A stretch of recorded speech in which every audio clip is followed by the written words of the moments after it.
minggu kemarin, saya mengajak Anda belajar bersama-sama untuk kita memiliki kesabaran. Siapa yang seminggu ini sudah mempraktekkan firman Tuhan minggu kemarin? Siapa yang sudah mengalami kesabaran? Siapa yang menjadi lebih sabar?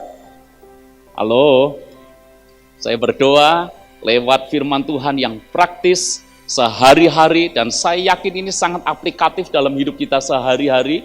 Firman Tuhan ini terus berbicara kepada kita semuanya. Amin. Hari ini kita akan lanjutkan buah roh yang kelima. Dan buah roh yang kelima adalah kemurahan. Mari kita membuka Alkitab kita sama-sama 2 Korintus pasal yang ke-8. Mari kita membaca ayat yang pertama sampai dengan ayat yang ke-9. 2 Korintus pasal yang ke-8 ayat yang pertama sampai dengan ayat yang ke-9. Hari ini kita akan belajar tentang kemurahan. Saya berdoa jemaat Tuhan di tempat ini adalah jemaat yang dipenuhi dengan kemurahan Allah dan kita menjadi jemaat yang murah hati. Amin. Mari kita baca sama-sama ayat yang pertama mulai. Saudara-saudara, kami hendak memberitahukan kepada kamu tentang kasih karunia yang dianugerahkan kepada jemaat-jemaat di Makedonia. Selagi dicobai dengan berat, dalam pelbagai penderitaan, sukacita mereka meluap. Dan meskipun mereka sangat miskin, namun mereka kaya dalam kemurahan. Aku bersaksi bahwa mereka telah memberikan menurut kemampuan mereka, bahkan melampaui kemampuan mereka. Dengan kerelaan sendiri, mereka meminta dan mendesak kepada kami supaya mereka juga beroleh kasih karunia untuk mengambil bagian dalam pelayanan kepada orang-orang kudus. Mereka memberikan lebih banyak daripada yang kami harapkan. Mereka memberikan diri mereka pertama-tama kepada Allah, kemudian oleh karena kehendak Allah juga kepada kami. Sebab itu kami mendesak kepada Titus supaya ia mengunjungi kamu dan menyelesaikan pelayanan kasih itu sebagaimana ia telah memulainya. Maka sekarang sama seperti kamu kaya dalam segala sesuatu, dalam iman, dalam perkataan, dalam pengetahuan, dalam kesungguhan untuk membantu, dan dalam kasihmu terhadap kami, demikian juga hendaknya kamu kaya dalam pelayanan kasih ini. Aku mengatakan hal itu bukan sebagai perintah, melainkan dengan menunjukkan usaha orang-orang lain untuk membantu. Aku mau menguji keikhlasan kasih kamu.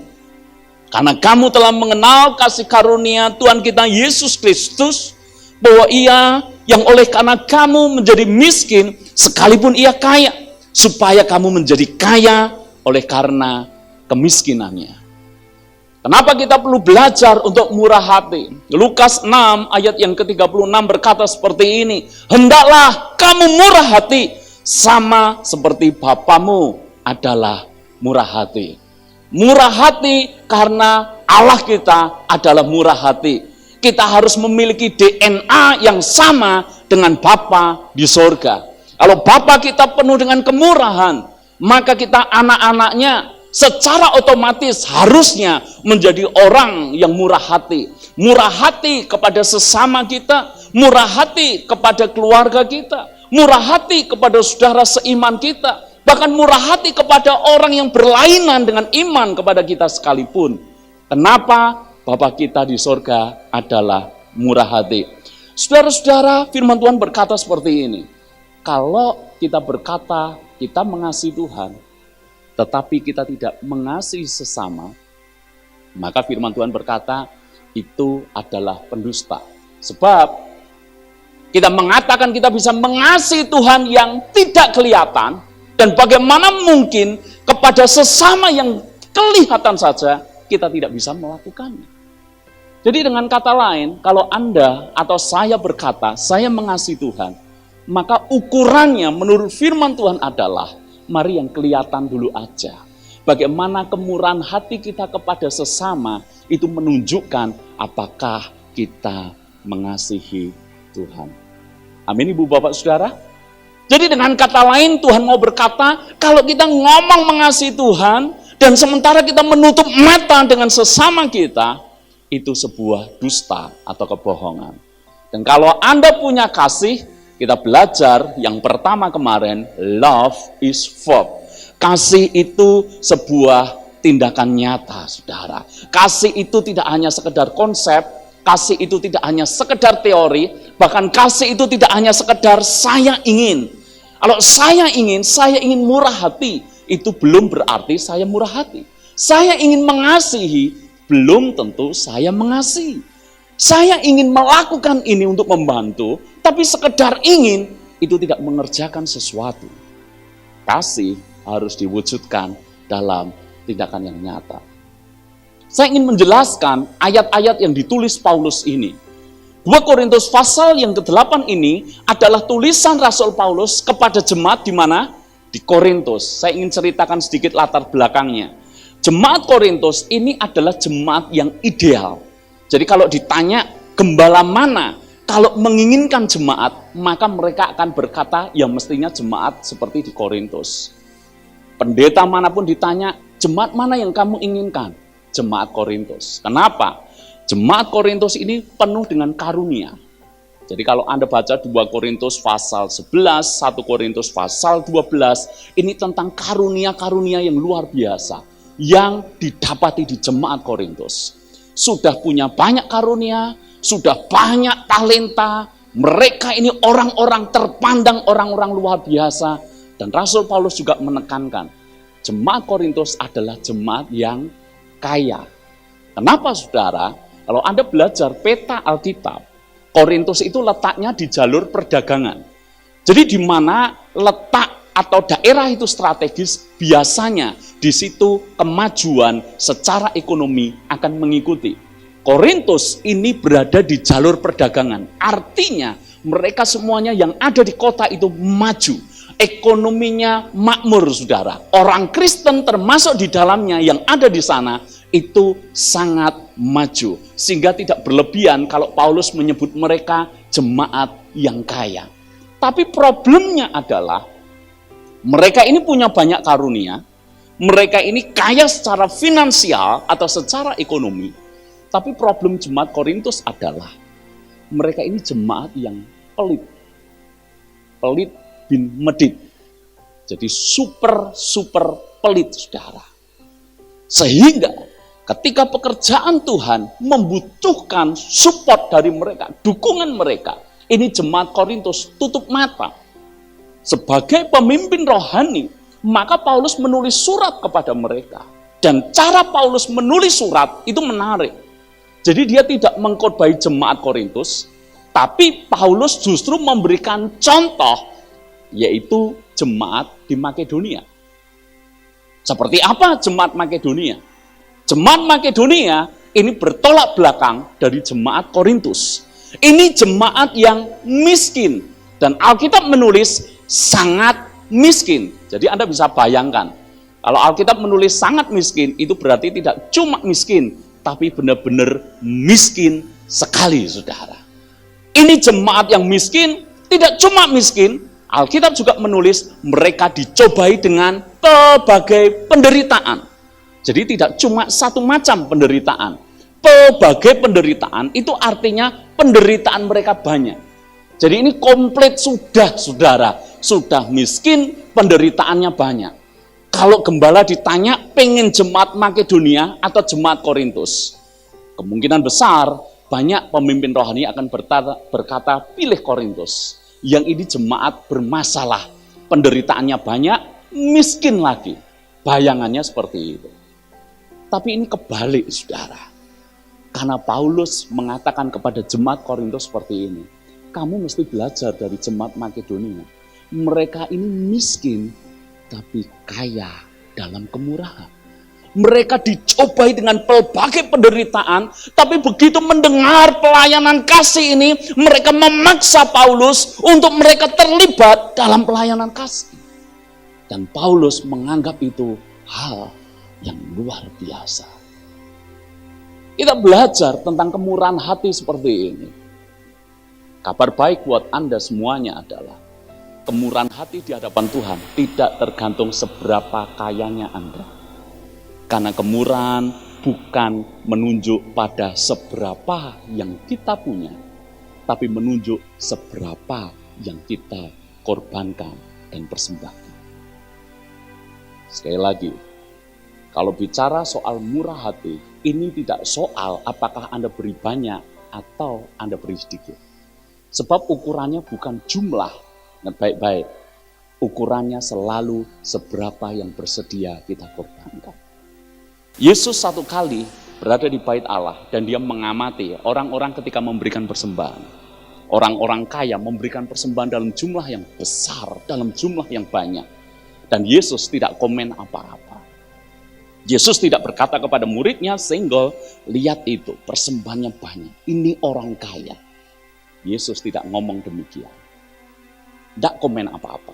Tapi begitu ada janda miskin yang hanya kasih 2 peser, yaitu 1 duit.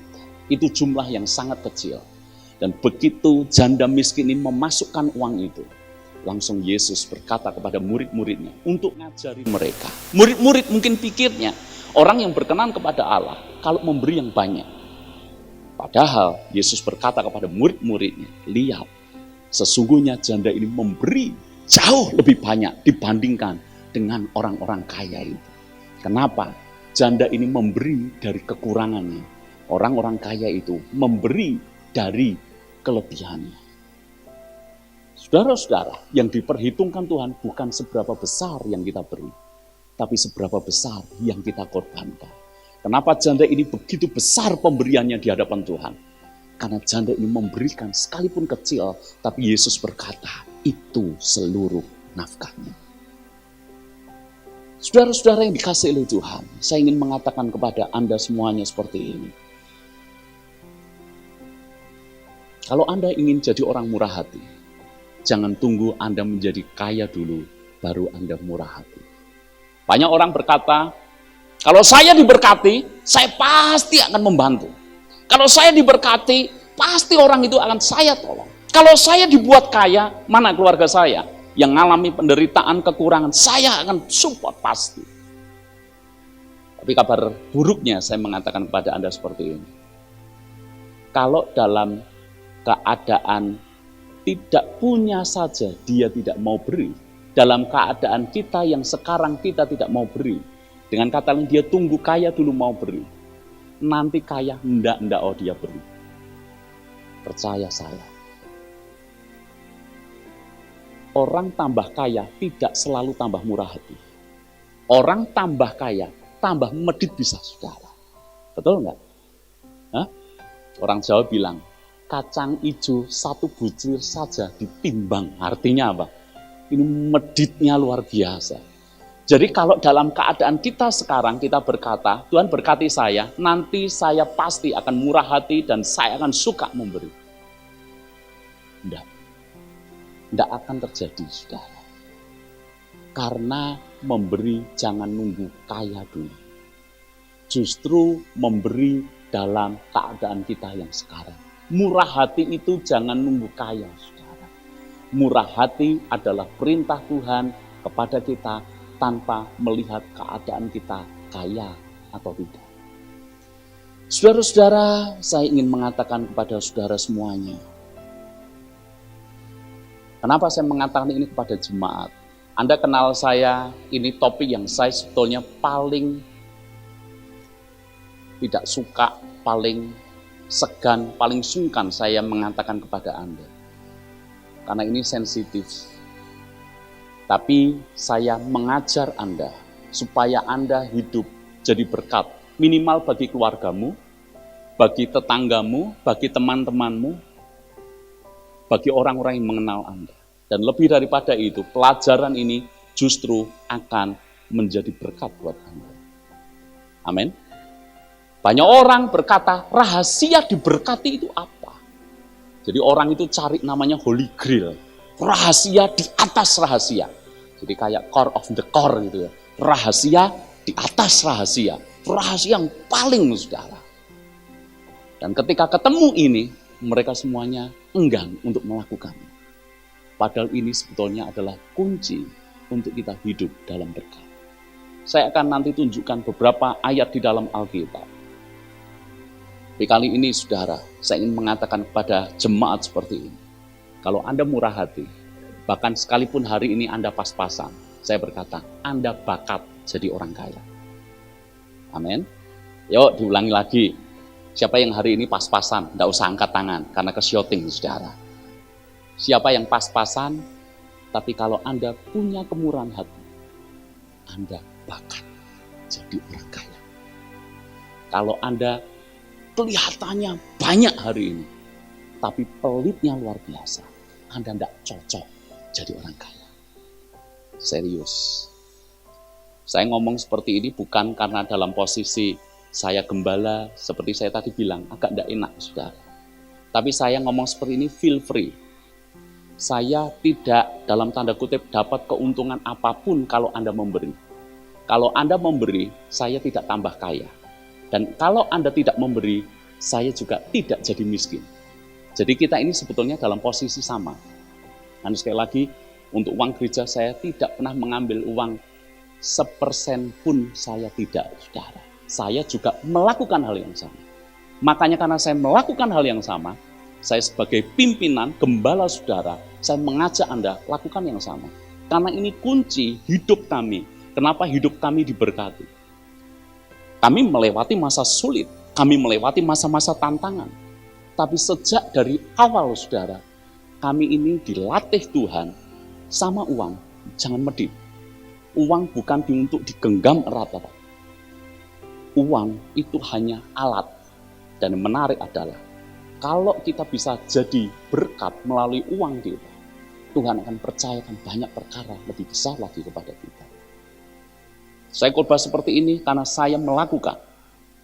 Sejak dari kami belum menikah, kami sudah melakukan. Tidak banyak yang kami beri. Karena anak muda berapa sih penghasilannya? Tidak banyak, saudara.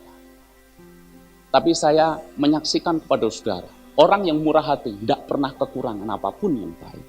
Saya seumur hidup saya tidak pernah meminta-minta. Sekalipun pemasukan saya waktu kami belum menikah, sangat sedikit. Tapi saya menyaksikan pemeliharaan Tuhan dalam hidup saya. Saya pernah saksikan, bahkan sebelum saya menikah, saya biayai adik saya kuliah. Itu jumlah yang besar.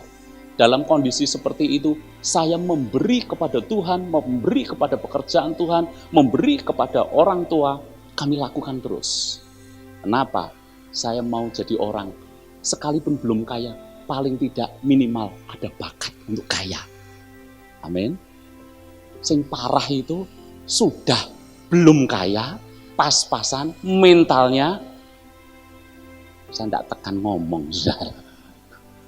Tapi ini demi kebaikan Anda, kebaikan saya, kebaikan kita. Jadilah orang yang murah hati, saudara. Amin. Amin. Saya rindu jemaat Tuhan di sini itu jemaat yang diberkati. Salah satu kunci berkat adalah orang murah hati. Firman Tuhan berkata seperti ini. Ada orang yang menyebar harta, tapi tambah kaya. Ada orang menghemat luar biasa, tapi terus berkekurangan. Siapa yang menghemat luar biasa, tapi terus kurang? Tidak usah angkat tangan. Siapa yang suka menyebar harta, bingung, kemana uang ini saya akan bagikan. Anda sampai cari-cari mana yang layak untuk mendapat berkat dari kita. Tambah kaya. Saya mengatakan kepada Anda, ini mimpi saya, menggembalakan sebuah gereja.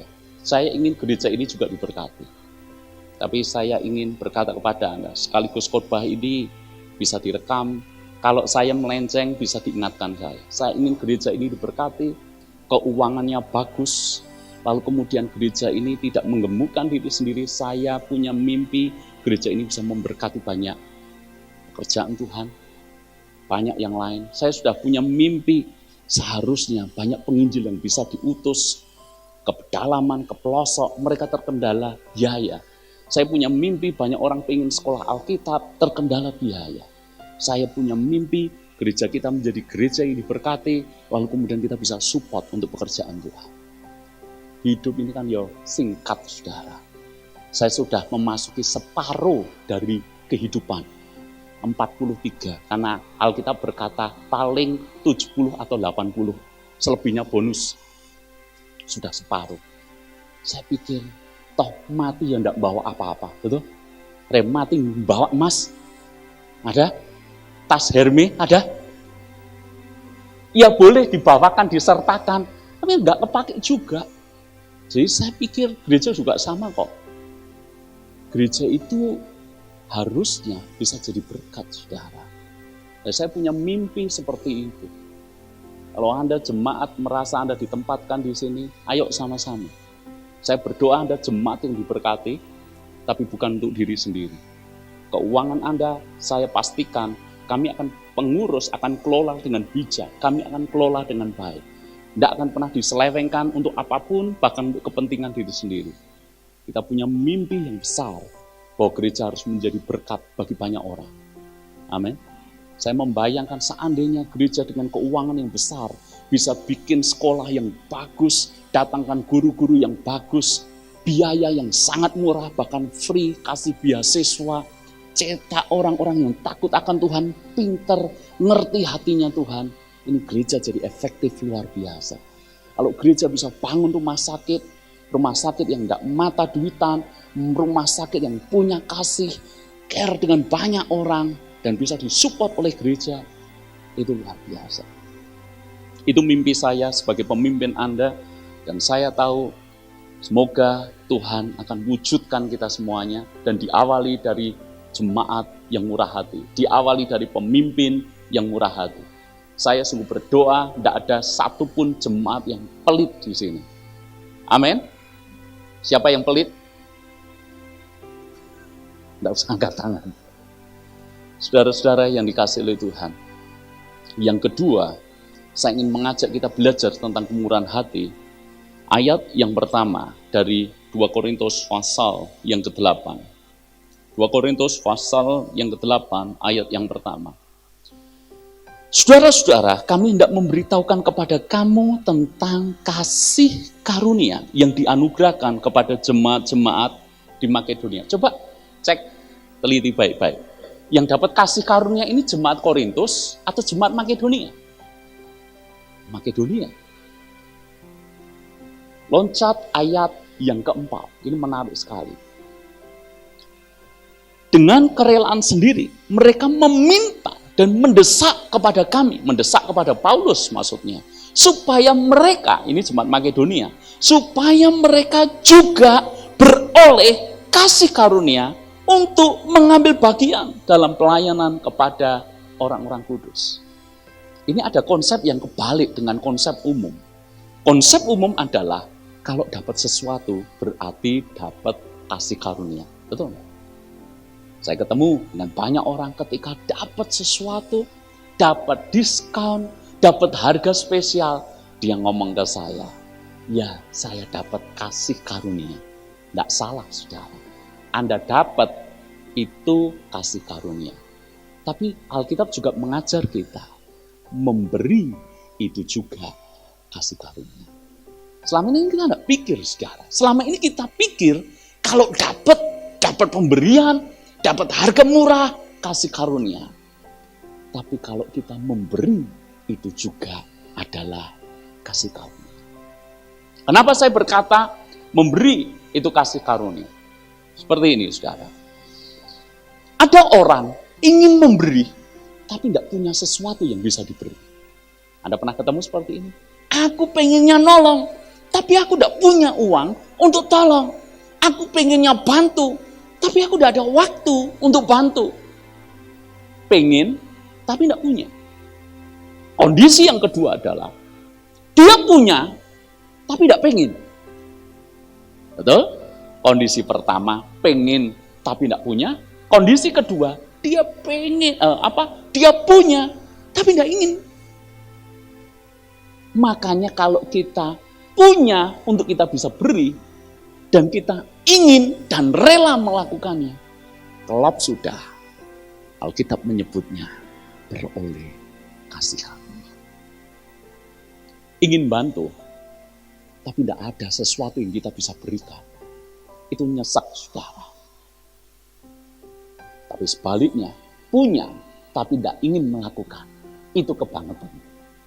Jadi kalau kita punya, kita ingin, saya berkata, itu sebuah kasih karunia. Saudara-saudara, Amsal 11 ayat yang ke-24. Coba baca ayat ini. Kasih karunia Allah itu dilimpah-limpahkan bagi orang yang bisa dipercaya. Sekarang bacalah Amsal 11 ayat yang ke-24. Ada yang menyebar harta, tetapi bertambah kaya. Ada yang menghemat secara luar biasa, namun selalu berkekurangan. Kalau dalam versi The Message Bible dikatakan seperti ini, the word of the generous gets larger and larger. The word of the stingy gets smaller and smaller. Jadi kalau versi Alkitab Message itu berkata, orang yang murah hati, dunianya akan bertambah besar dan besar.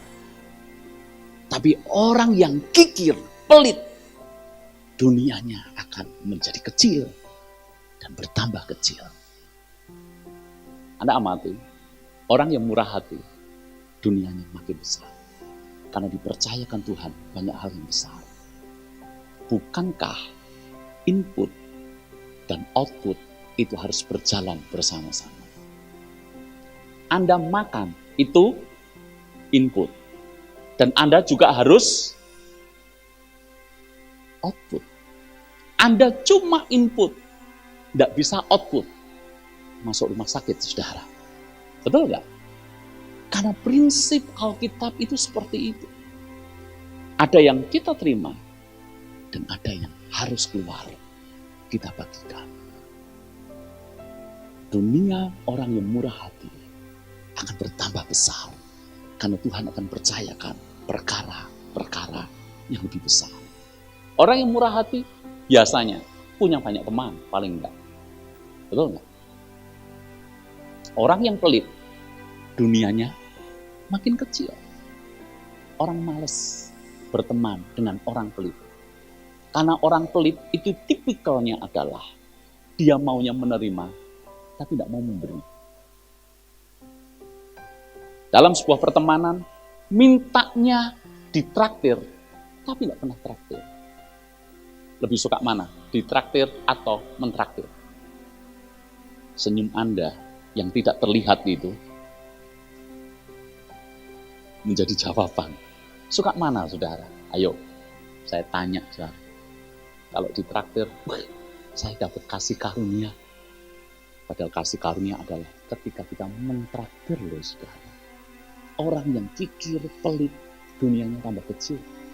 Nanti tiba-tiba hanya dia sendiri loh, saudara. Tidak ada orang mau dekat-dekat. Kenapa? Pelit. Kenapa? Kikir. Mari jadi orang yang mau dipercaya Tuhan. Makin besar dan makin besar. Saudara-saudara, kenapa orang enggan untuk melakukan yang namanya murah hati? Karena kita ini sejak dari kecil sudah berpikir bahwa memberi ini pengurangan. Murah hati itu pengurangan. Saya harus mengeluarkan dompet dan harus memberi. Berarti isi dompet saya berkurang. Ini konsep yang sangat kerdil. Jiwa yang miskin selalu memandang murah hati itu kekurangan. Tapi di hadapan Tuhan sesungguhnya, ketika kita memberi, itu bukan hanya sekedar penambah, tapi merupakan pelipat ganda. Saya tidak mengajar Anda menjadi jemaat yang mata duitan, tapi saya mengajar Anda jadi jemaat yang murah hati. Anda tidak usah mikir, ketika Anda memberi, apa yang Anda akan dapat. Karena Tuhan berulang kali berjanji dalam firman-Nya, Tuhan akan bermurah hati kepada orang yang murah hati. Bahkan Anda menaburkan sesuatu, Anda tidak usah pikir apa-apa. Apa yang ditabur pasti tumbuh. Di taman, di rumah saya, pernah tiba-tiba kok muncul tanaman. Saya lupa waktu itu jeruk ini atau cabai, saya lupa. Tapi di belakang rumah itu, di antara rumput-rumput itu kok muncul gitu. Apakah muncul dengan sendirinya? Tidak. Karena waktu itu, kalau tidak salah ingat itu jeruk. Karena saya kebiasaan, kalau makan jeruk, camilan, biasanya di teras belakang rumah. Dan biasanya kalau makan jeruk, bijinya langsung gitu, saudara. Saya dalam tanda kutip menabur tidak sengaja. Tidak sengaja. Betul enggak? Tapi toh tumbuh, saudara. Tumbuh. Dari apa yang tidak sengaja saya lakukan. Loh itu dahsyatnya. Itu udah hukum prinsip universal. Apa yang kita tabur, pasti kita tumpah. Makanya kalau kita berkata, orang yang menyebar harta, tambah kaya. Orang yang menghemat luar biasa, terus berkekurangan. Memberi itu dilatih, saudara. Saya tidak akan berharap bahwa kita tiba-tiba besok jadi luar biasa. Saya punya ekspektasi harus bertumbuh. Tapi memberi itu dilatih. Tidak bisa enggak. Kami belajar untuk terus murah hati, sampai hari ini terus murah hati, karena sudah dari dulu kami melatih diri kita murah hati.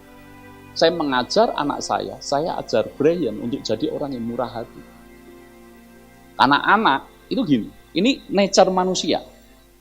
Anak kecil, saya tanya, perlu diajari enggak untuk tidak berebut? Enggak usah diajari. Anak kecil mesti berebut dengan sendirinya. Betul enggak? Jadi berebut itu enggak usah diajari, anak akan melakukannya. Tapi kalau untuk memberi, diajari enggak? Diajari enggak? Ayo berbagi. Ketika dia mau berbagi, kita kasih aplaus. Artinya apa? Nature kita, ini pelit. Nature saya pelit. Nature istri saya pelit. Semua orang pelit nature-nya, pengennya dapat, pengennya merebut. Makanya perlu yang namanya dilatih. Maka perlu yang namanya dibiasakan. Kalau anak saya, Brian ini contoh, mumpung ada di sini, kalau dia biasanya outing, ada acara keluar gitu, sekolahan bikin acara keluar, saya selalu kasih dia uang yang lebih. Dan saya selalu pesan ke dia, nanti kalau ada temanmu lupa bawa uang, atau kehabisan uang, kamu bayarin dia. Selalu latih seperti itu. Supaya dari sejak kecil, dia tidak jadi orang pelit. Paling tidak saya mau, dia bakat kayanya ada gitu. Amin. Bakat kaya anak kamu. Betul nggak? Loh, betul nggak? Masuk akal nggak? Hah? Saya latih. Ayo kasih. Tapi saya juga pesani dia. Jadi murah hati, suka traktir daripada ditraktir, tapi jangan dimanfaatkan. Ini dua hal berbeda, saudara.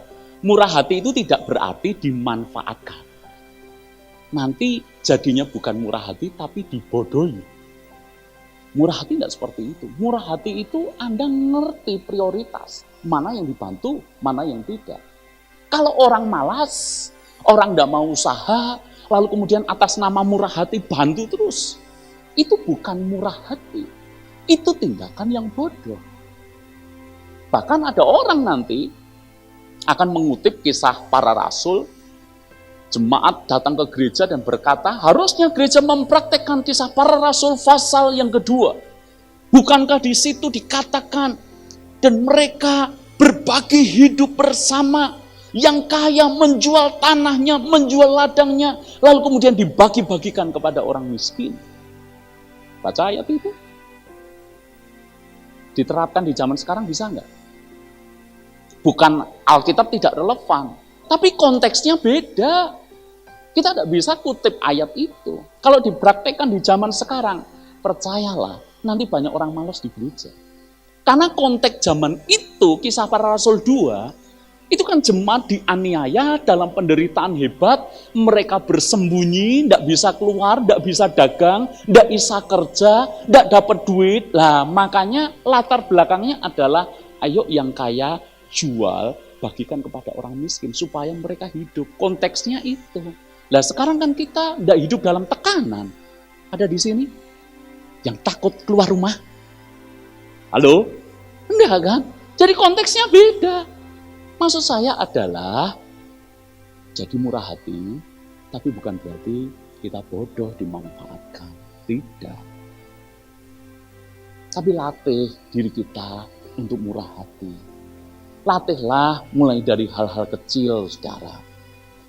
Saya ingin share ya, sekarang masuk ke hal-hal yang praktis. Saya praktek ini ketika kami menikah awal-awal, praktek. Kepada siapa kita beri? Saya sarankan kepada jemaat semuanya. Beri kepada orang tua Anda. Ini bukan pesan sponsor dari mama saya. Enggak. Kami awal menikah langsung kami putuskan. Waktu itu kami pas-pasan banget, saudara. Mau jajan aja mikirnya luar biasa. Untuk kebutuhan hidup aja beratnya luar biasa. Tapi kami sudah komitmen dengan istri. Kepada orang tua kami masing-masing. Kami harus beri. Disisihkan, bukan kalau ada sisa. Percayalah, kalau Anda memberi untuk orang tua nunggu sisa. Tidak pernah ada sisa, saudara. Betul nggak? Di awal kami sudah sisihkan. Ini untuk orang tua saya, ini untuk mertua saya. Bicarakan bareng-bareng. Beri kepada orang tua. Mungkin ada yang bertanya, Pak, orang tua saya lebih kaya dibandingkan saya. Ada yang seperti itu? Hah? Beri enggak? Saran saya, tetap beri. Ini bukan soal orang tua Anda lebih kaya atau tidak. Ini cara kita respect dan menghormati orang tua. Ya nak, besok kalau besar beri papa ya nak.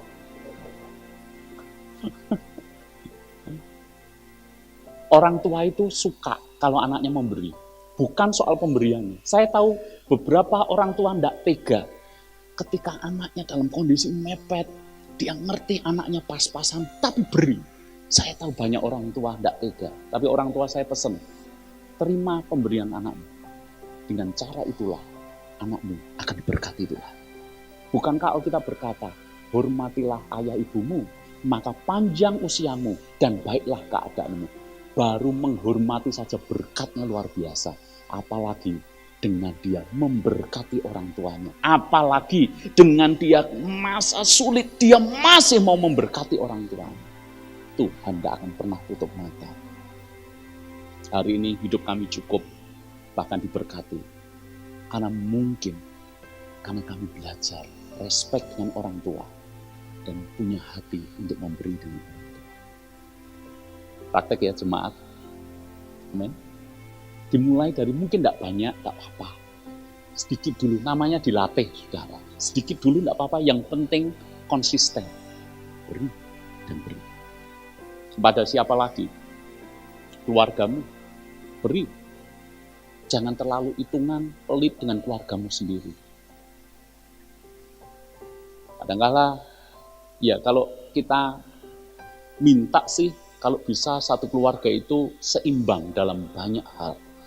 Tapi kan tidak selalu terjadi seperti itu. Kadang-kala kita dihadapkan dengan salah satu keluarga yang perlu kita support dan seterusnya. Beri.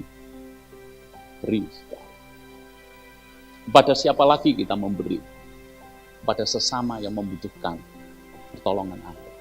Kalau Anda lihat temanmu sedang mengalami masalah keuangan, sekali lagi, ini bukan dalam konteks Anda dimanfaatkan. Saya biasanya kalau orang datang untuk minta, kemungkinan besar saya tidak akan kasih. Kemungkinan besar.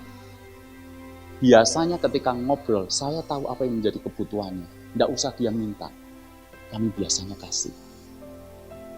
Karena saya tidak mau dimanfaatkan, tapi saya mau ketika saya memberi, itu karena Tuhan memberikan dorongan kepada saya untuk memberi dan menolong.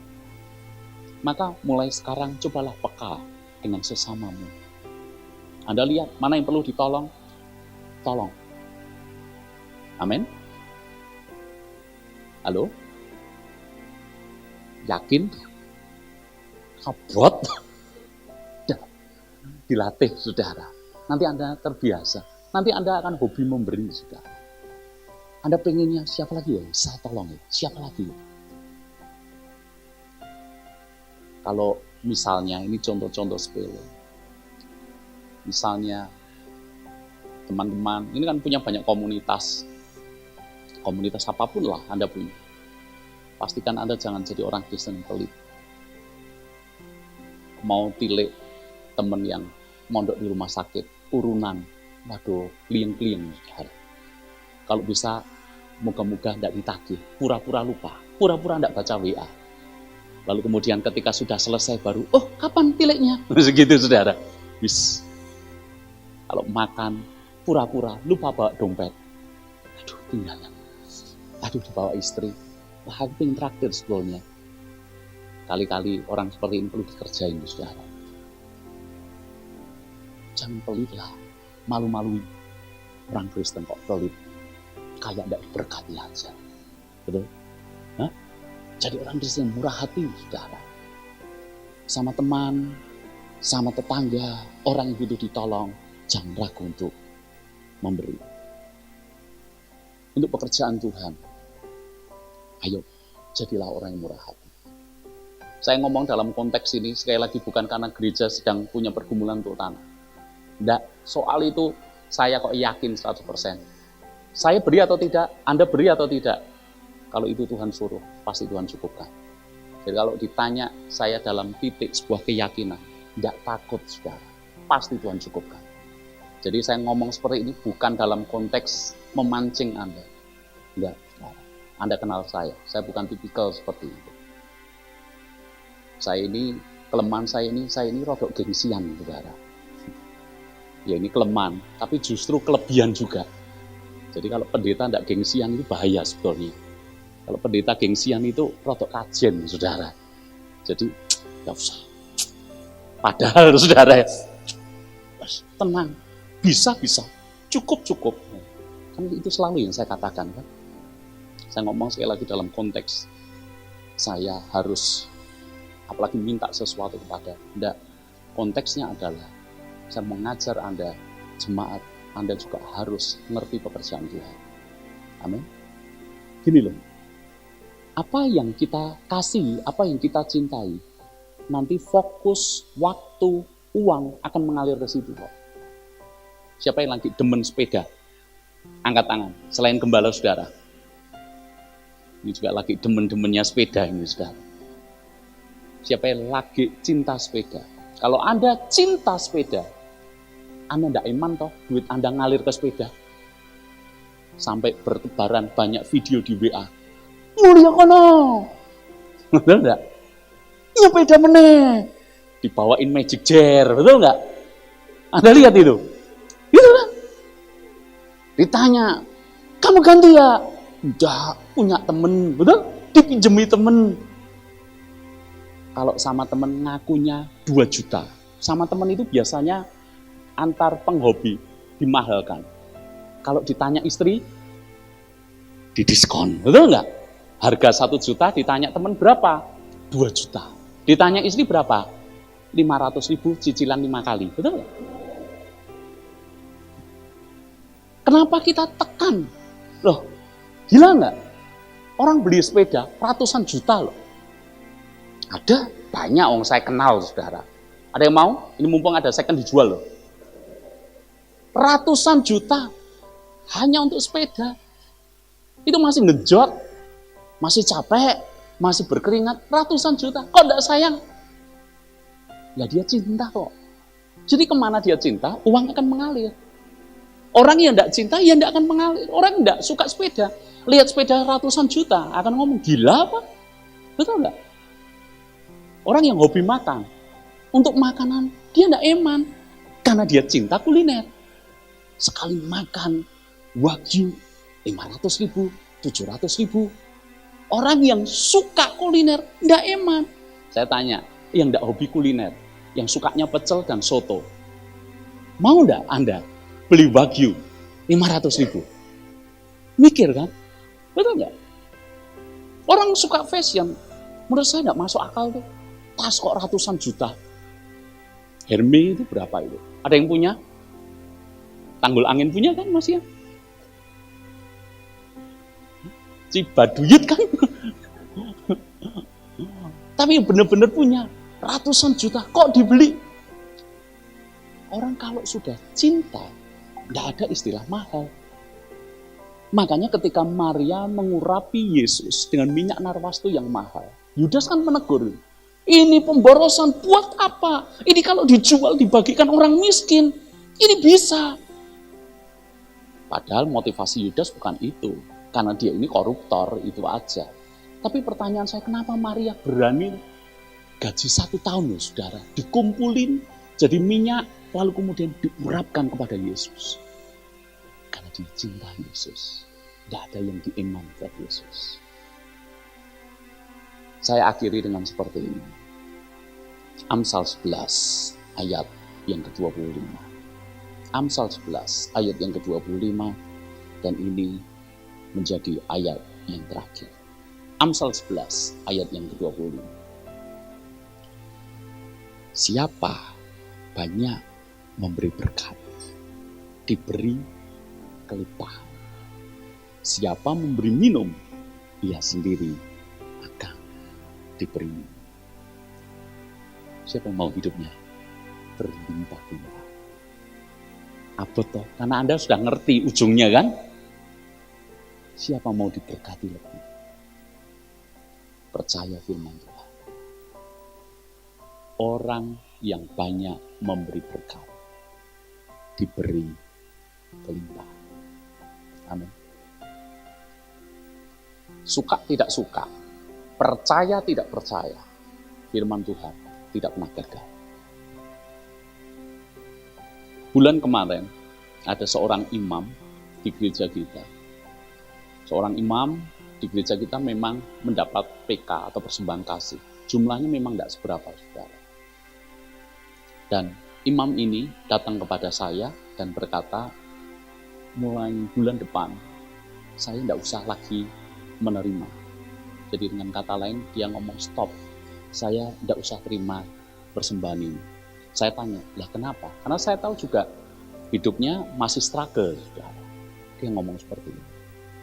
Saya merasa saya belum bisa beri sesuatu untuk gereja. Padahal gereja sedang butuh.